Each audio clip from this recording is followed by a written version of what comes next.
The administrator here? Is Paul Zwolenski with us? Yes, he's by phone. I am, Mr. President.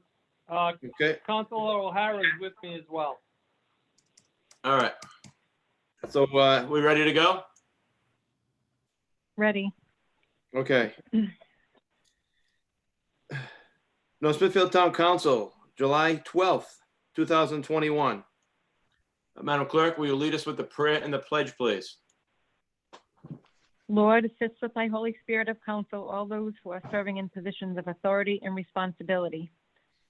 I pledge allegiance to the flag of the United States of America and to the republic for which it stands, one nation, under God, indivisible, with liberty and justice for all.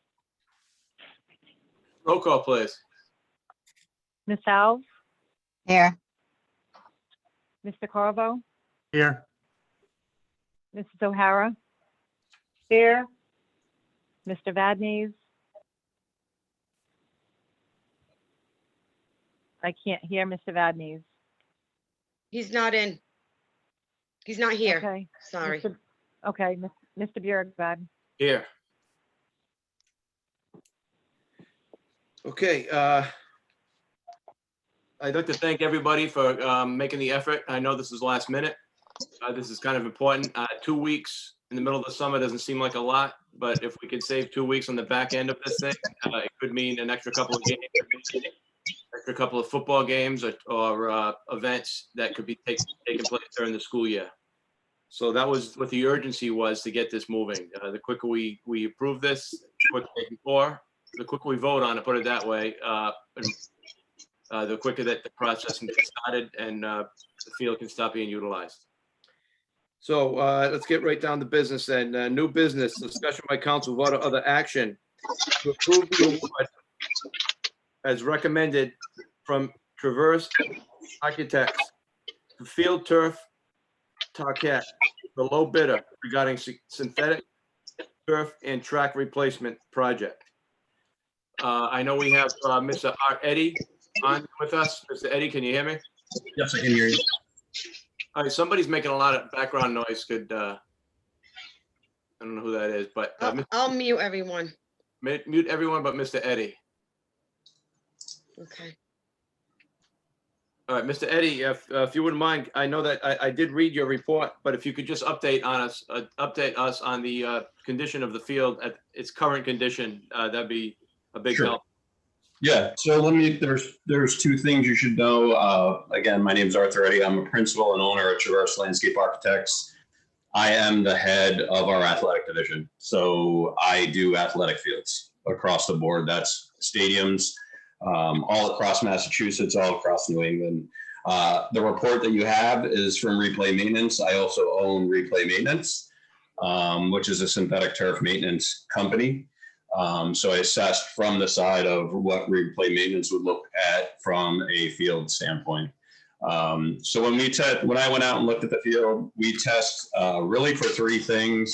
We're looking at infill depths, which is how much crumb rubber is in the field, fiber reveal, and what you won't see in the report is Gmax, but we did do Gmax testing on the field.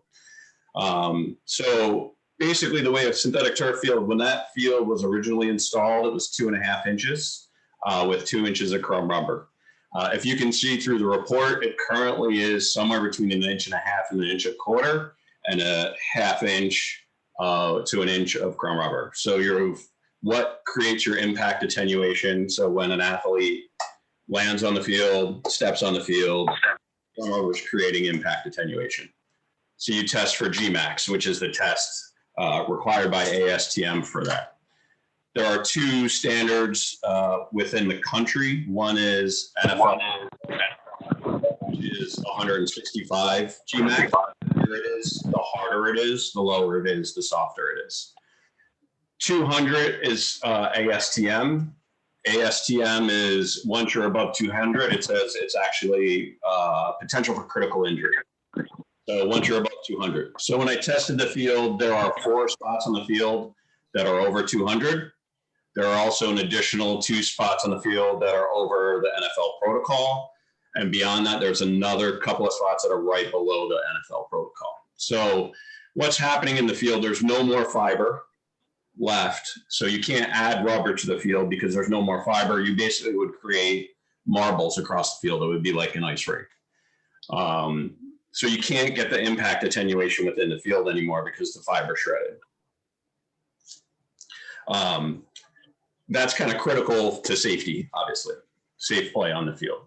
There are battery other tests that we will, with the new field that we do, that all revolve around not just head injury, but also lower leg extremity injury as well, that are part of what would be a part of the new field. The track, we did some repairs, I want to say 4 or 5 years ago. The east side of the track, the curb is completely crumbling, and the actual repairs we did is actually ripping the concrete out. So the repair worked, but the concrete's not strong enough to hold it. There's failure cracks all around the edge of the track.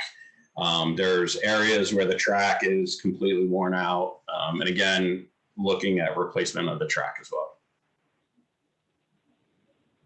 Are there questions, things that I could answer?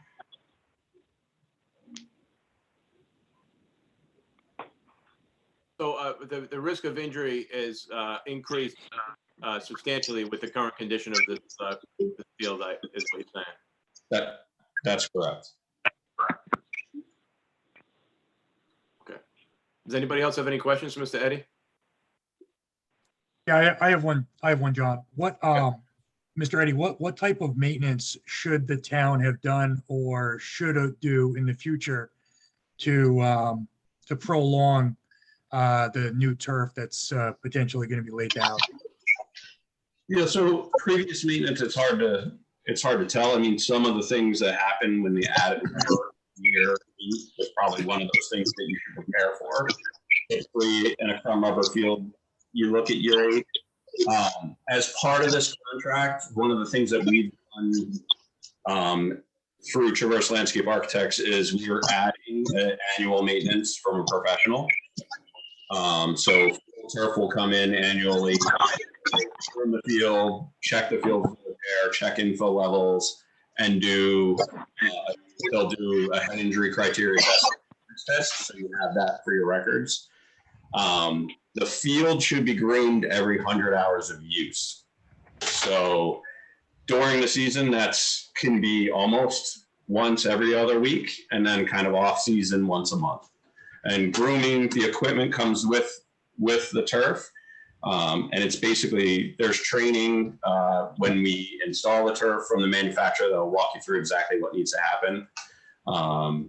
But that's really what should happen on a turf, is usually every 100 hours use, and whatever that may mean for each facility. I know that facility is pretty heavily used up there, especially during the season.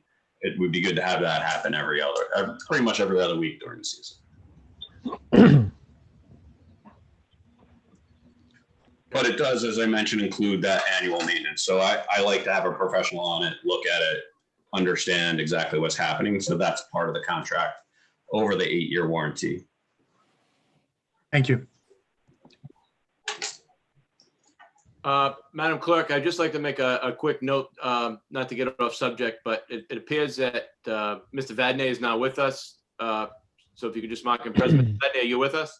Yes, I am. Yes, All right, if you could just mark him present now, that'd be great. Okay, let's get back to this. Thank Any questions for Mr. Eddy? Do I have any questions? Does anybody at all? No? Okay, how about Mr. Lombardi? I know you're on. Can you just explain to us how this is going to work, where the funding for this is going to, how that's going to work, where it's going to come from? Sure. First, thank you for taking this up so quickly.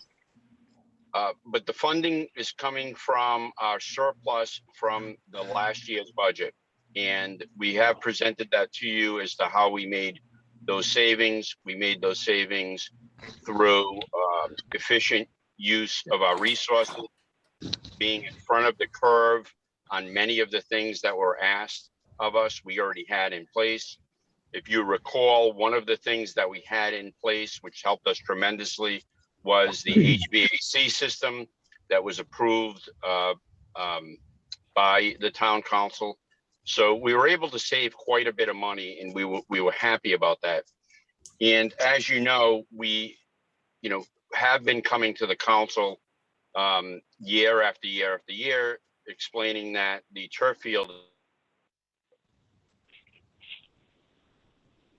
Oh, boy.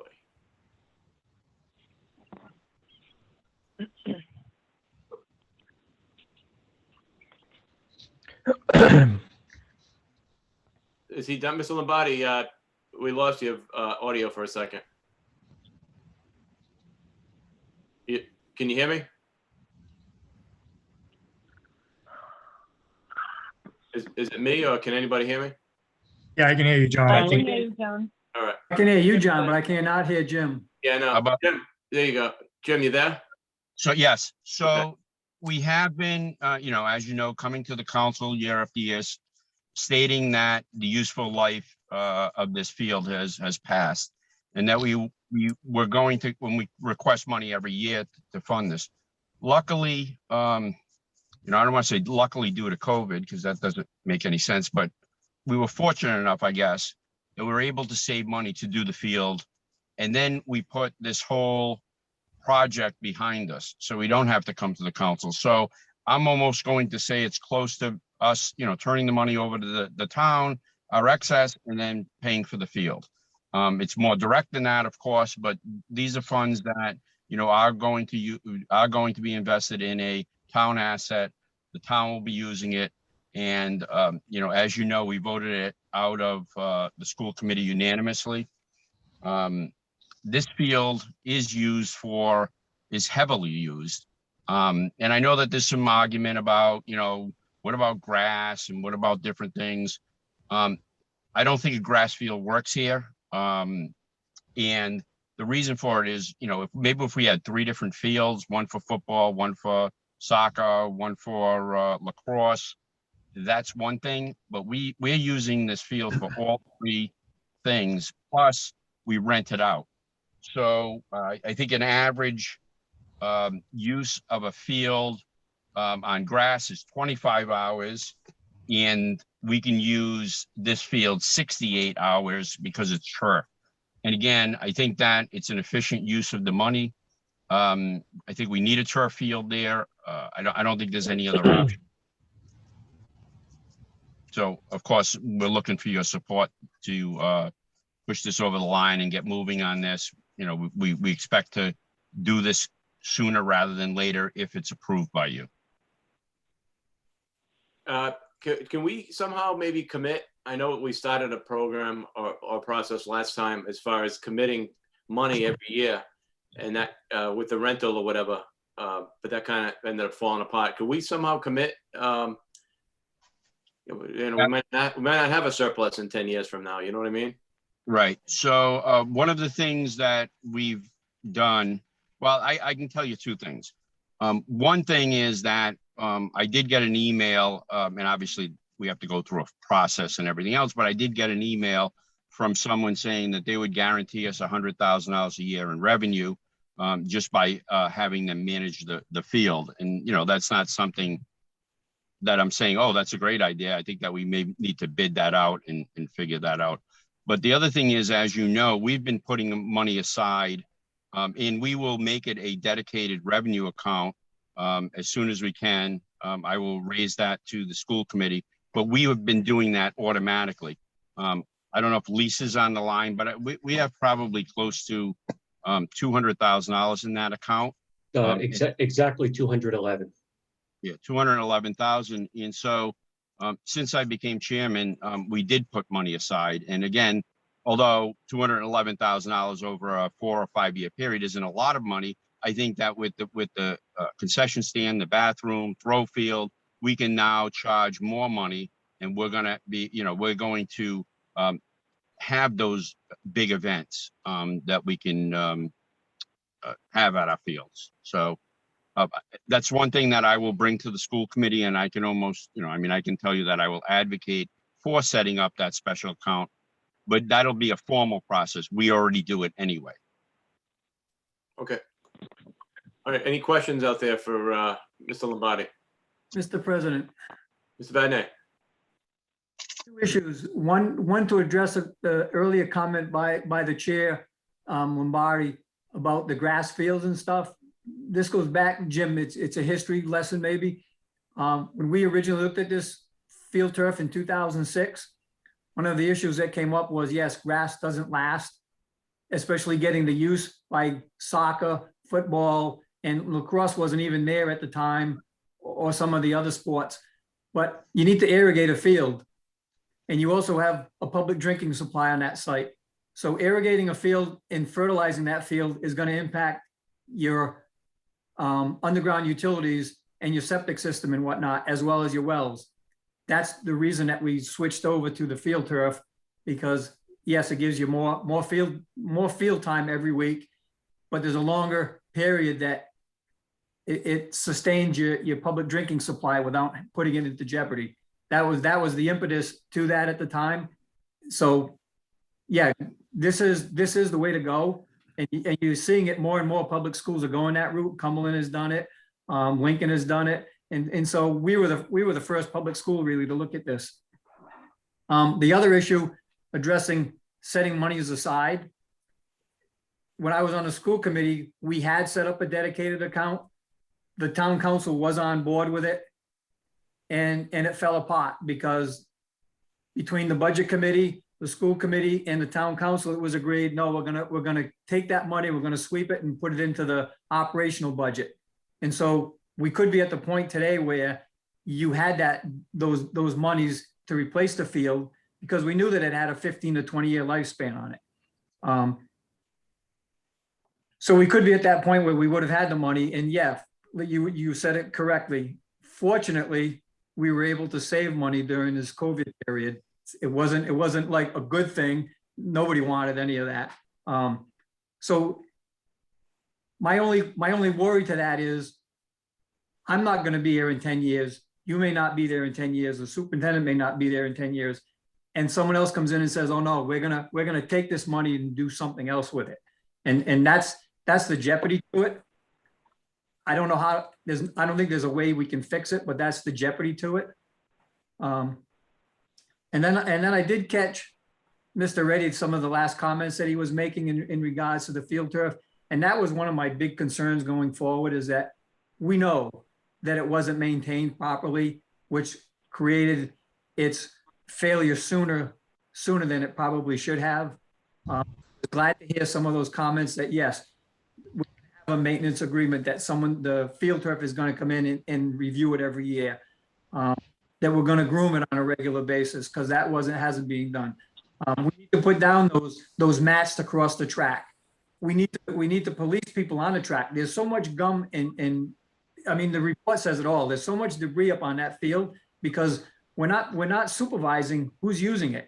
And I'll be honest with you, personally, I would rather see us put money into the budget every year to pay for a new field and only let North Smithfield residents use it between the school and the town groups, and not even rent it out and not even deal with that issue. And we may get more life out of it, but we would control what goes on in that field. And then we would have a better handle on it, I think. That's just me personally.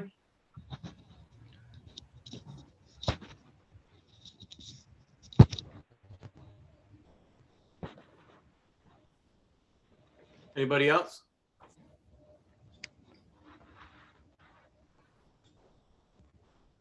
Okay, well, if there's nothing else, the motion will be, I'm ready to, unless anybody has anything. John, I just have one other thing. Okay. And this is kind of directed to you, Jim, and I guess the school committee, is when it starts having those discussions of how to set those funds aside, and particularly the maintenance aspect.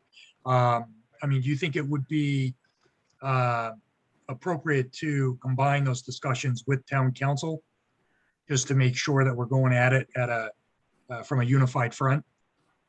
Absolutely. Okay.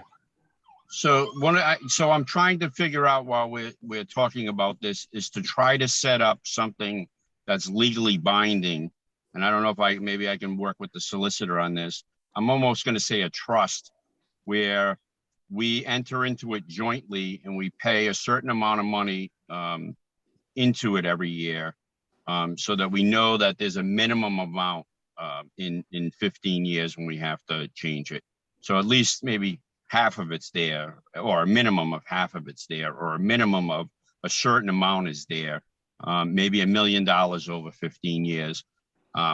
We just have to figure out how to get there and how to make sure that, and no disrespect to a future council or a future a school committee, but not allow for anyone to say, you know what, we need this money for X, Y, Z, not for the fields. So I'm just trying to think it through myself, but I would absolutely work with the town council on it. Thank you. Thank you. And maybe by ordinance or resolution, we can lock in the commitment. Okay, anybody else? Mr. President, I have one question.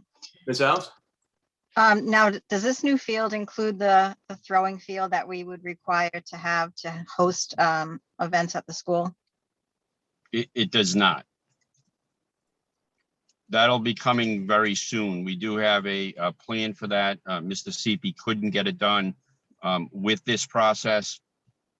He gave me a quote. I'm going to say it's Mr. Tech, 65,000 sound right? It's in that area, 65, 75,000. So we're looking to do that as well. We have the funds put aside to do that. I actually, at least a number of years ago, 2 or 3 years ago, had, $10,000, $15,000 in people who would donate money to help with the field. I don't know if that money is still available. I can go see if I can find it.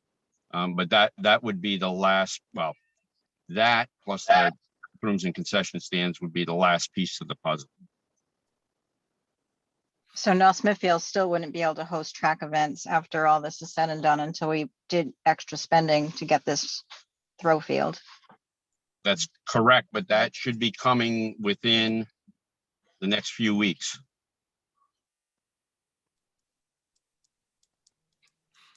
Okay, thank you. The throwing field wouldn't be part of the track and field replacement though, would it?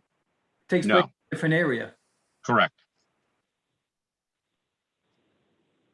Okay, Mr. Lombardi, one thing, or Mr. Eddie, maybe one of you can answer this. I noticed on the proposal, there was originally some money in there for athletic equipment, and now there's not. You took that out. What was the athletic equipment? We discussed the possibility of a deduction. We were going to replace the football uprights, and we decided to keep those as is in the project. So we're not replacing them. So we took that deduction based on a scope review meeting that Mr. CP and I had with Fieldturf. Okay, thank you. That was an ad alternate, correct? It was, yes, I believe it was.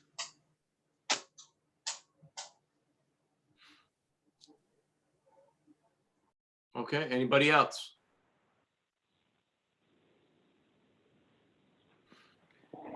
Okay, so is anybody, the motion will be to award Fieldturf in the amount of $1,017,159.25 for the new track and for the new turf field, which includes the running track. Would anybody like to make that motion?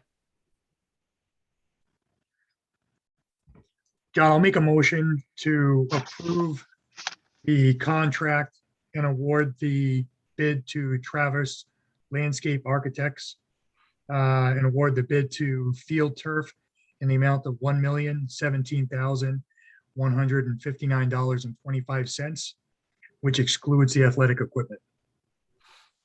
Thank you. That's a motion. Was there a second? Second, but can I just make it noted that the funds will be coming from the North Smithfield School Fund balance?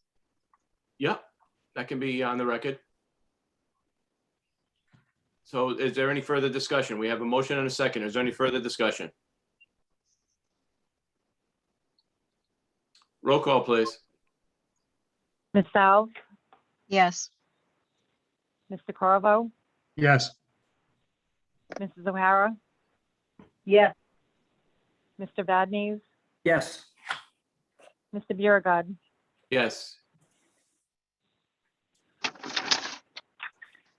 Okay, Ms. Lombardi, you have your turf field. Thank you very much. And we'll be back to you on the throwing field very soon. All right, thank you. Thank you. Thank you. Thank you. Thank you. Okay, we have one more item on the agenda. Very small agenda. Discussion by council, vote or other action on tax stabilization agreement for beef bond. Administrator Zwolenski, are you with us right now? No, he's no longer the administrator. You know what? I'm looking, I don't know why I just said that. Mr. Zwolenski, I apologize. John, it's okay. I have not done that at all once this year, and I apologize for doing that tonight. And I apologizing for teasing you. But it was fun. No, I'm sorry. Okay, so council, this what you have before you, stabilization tax for commercial expansion and new development. It's section 6-3.1.1, and the purpose of it, of course, is to encourage expansion, rehabilitation, redevelopment, and to increase tax base and keep businesses in town and create jobs. Now, that all being said, if you will indulge me, I have a chronological order behind this because toward the end of this discussion, I'm going to ask Mr. Igliozzi to step in and tell you that we may have to amend this because of time frames. Now, much of this, like everything else in government, has been affected by COVID. So I'm going to go over a chronological step of how Beef Barn how this came about. June 22nd of 2020, building permit was applied for Beef Barn. June 25th, 3 days later, application for zoning certification, zoning compliance was applied for. July 14th, 2020, please bear in mind this is all during COVID. Approval of certification of zoning was approved. The proposed development was certified in the zone. August 5th, 2020, a building permit was issued. Now, normally when you have a change of use with existing properties, it's a site plan review, section 17.2, I believe. I know it is 17. It's 17.2, site plan review. Both the town planner, Tom Kravitz, and the building inspector, Kerry Anderson, agreed that it was not required because of the existing uses over there, and they met drainage and certain other things. The only request they did, of course, was to keep the light wall packs turned down so we could have night skies. So on the section -3, what had happened was I had a conversation with Mr. Mark Branchard, and on June 1st, the application for stabilization was received and recorded in town. On June 3rd, 2021, tax assessor Jen St. George sought additional information. June 14th, Mr. Branchard provided that additional information. This would have been before us sooner, but by those dates, you'll see that town council was in the midst of the budget process. So that brings us up to date on that. The next thing that the council, hopefully if you're in agreement that we're going to move forward with this, is that it's going to require at least a 10-day notice in a newspaper of general circulation. We may also have to consider rewriting the ordinance, and at this point, with council's indulgence, I want to turn this over to Solicitor Igliozzi. He and I have been discussing this for a number of days, and if Solicitor Igliozzi is out there, would you mind weighing in on this? The process. Mr. Administrator, Mr. President, as the administrator pointed out, the council many years ago adopted in fact, the year was March 6, 2017, adopted the tax stabilization for commercial expansion and new development. So that process is on the books. The policy is in effect, and it appears to Beef Bond meets all those requirements and satisfies and qualifies. I'm waiting for final confirmation from the tax assessor for that statute, all but one section. There was a notice section that indicated the timing of when the notice needed to be filed.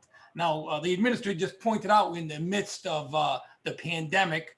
And just an aside point here, as you also know, during the pandemic, the administrator also has the executive power under state law to actually delay timing of statutory requirements subject to council approval. So there's actually an emergency provision in the state law that would authorize the administrator to delay a timing issue, as long as it's just a timing issue. But we weren't talking about that. I just bring that up to the council.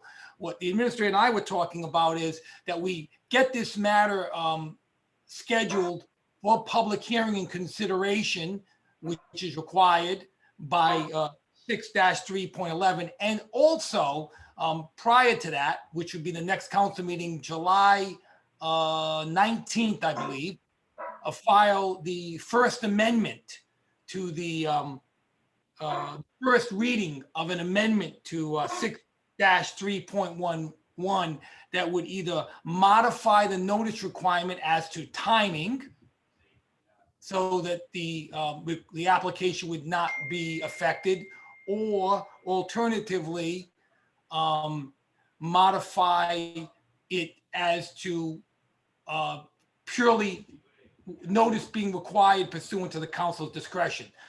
I'm happy to draft that with the council's direction, and I'll try to do my best. I haven't come up with a proposal for the council's consideration. So I kind of got a little long-winded there. I apologize. But I think a simple amendment to the ordinance would be required to satisfy this and keep this moving down the road, which would take 2 readings. So instead of putting the cart before the horse, then what you're suggesting is that we would first amend the ordinance. That's my Have advice. a first reading, a second reading, amend the ordinance, and then come back and revisit Mr. Branchard's request. That's true, but there's nothing that prevents the council from scheduling the public hearing and just not acting on it till the second reading. So if you want to keep this ball moving, you could schedule the public hearing. You're not can't have the public hearing on the 19th of July anyway, because you need at least 10 days notice. It has to be advertised in the newspaper. So there's no way you could have this, has to be advertised at least 10 days notice of general circulation. So, and it takes so many days to actually notify the paper before you can get it in there as well. So I don't know again, it's up to the clerk's office what the timing is. Usually the newspaper requires 2-3 days advance notice before an ad can be placed 10 days down the road. Yeah, especially if we have the most popular paper in town is a weekly paper. Right. So So I think if the council is looking to move this forward, I will present an amendment to the ordinance for July 19th. But simultaneously, if the council wants to just direct the clerk and the administrator to set up a public hearing on Mr. Branchard's request at the next available time, whatever that can be, we have to check it with the clerk and the newspaper. You could keep both things moving on simultaneous parallel tracks. okay. Again, assuming President? the council wants to move it fast, if the council wants to move as fast as possible, that's the quickest way to do it. Otherwise, you wait till a second reading and then schedule a public hearing 10 days later. But I understand. Mr. Zwolenski, do you want to add to this? Yeah, Solicitor Iglesias pretty much laid it out very clear and concise. We certainly could have the first reading to amend the ordinance on the 19th, and then the first meeting in August, where we could actually have the public hearing, and we could approve it on August 2nd. Is that correct, Mr. Iglesias?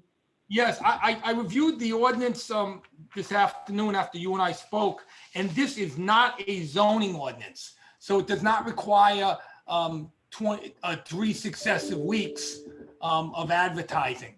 So yes, we could do that. We could meet that requirement as long as the newspaper provides sufficient time, yes. So Okay. what I would ask the council to consider, Mr. President, is that, as Mr. Iglesias said, we have the first reading of the amendment to the ordinance on July 19th. Tomorrow, the town clerk is actually on and with us this evening. Tomorrow, we'll consider putting that, going to the newspaper to put that ad in. We'll have adequate time, more than 10 days in the newspaper general circulation. And then we'll have the second reading on the second and other action on that if we wanted to approve it that night, and also approve the stabilization taxes for beef barn. We could do that all on August 2nd. Okay, so just, Mr. Iglesias, so just to be clear, so would we would take a vote then to schedule the first reading for the 19th? Am I correct? Was Yeah. that- Again, technically, a first reading on an ordinance, an ordinance can be presented by obviously any councilman with subject to the president's approval, or 2 council members. You don't need to vote for the first reading because you don't have it. I'm going to, as long as that's where the council wants to go, I will prepare a first reading, and then you'll have a chance to review it prior to that meeting. If you want to modify it, amend it, it can't be approved to the second reading, as you know. I understand. And Joanne, can you schedule that then, please? I can do that. I'll call the paper tomorrow to try to get the advertisement in. So we're talking, again, Mr. President, I want to make sure we're not confusing the ordinance with Mr. Branchard's request. Mr. Branchard's request is what needs to be advertised in the paper with 10 days notice. Yep. That's what we're talking about. The amendment to the ordinance with regard to a timeliness is a different matter that I'll address and present to the council on July 19th. Doesn't Okay. require any advertisement at this time, Okay. other than posting the normal council meeting. Mm-hmm. Is that clear, Madam Clerk? Yeah. I just don't want to confuse the ordinance with Mr. Branchard's request. They're 2 different matters. Okay. Does anybody have any questions on this issue?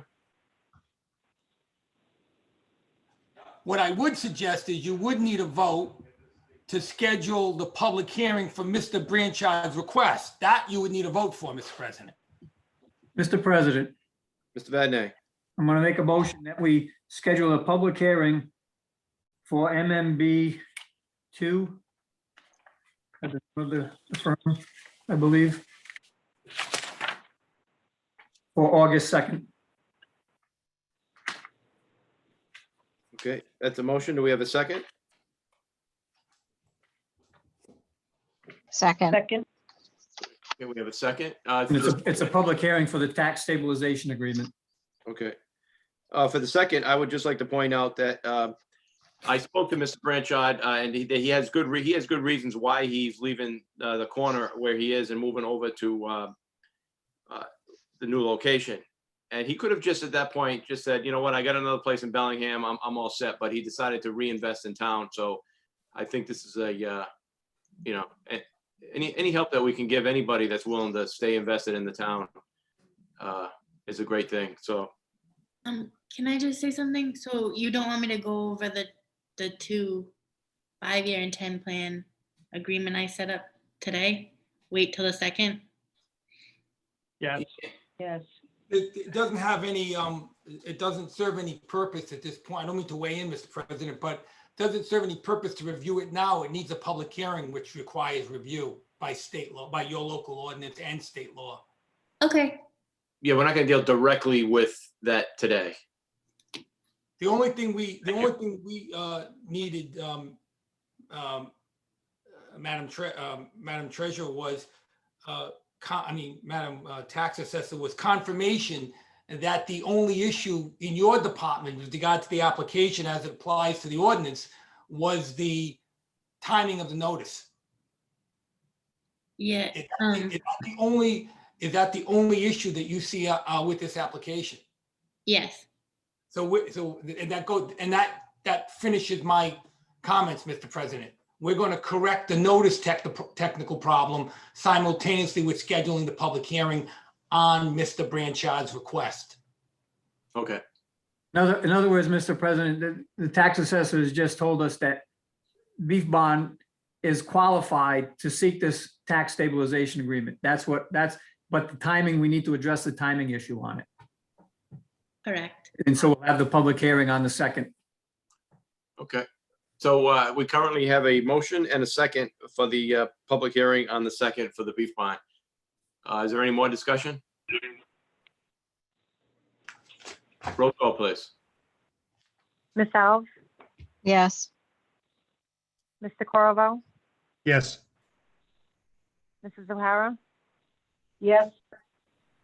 Mr. Vadnez, Yes. Mr. Biragad. Yes.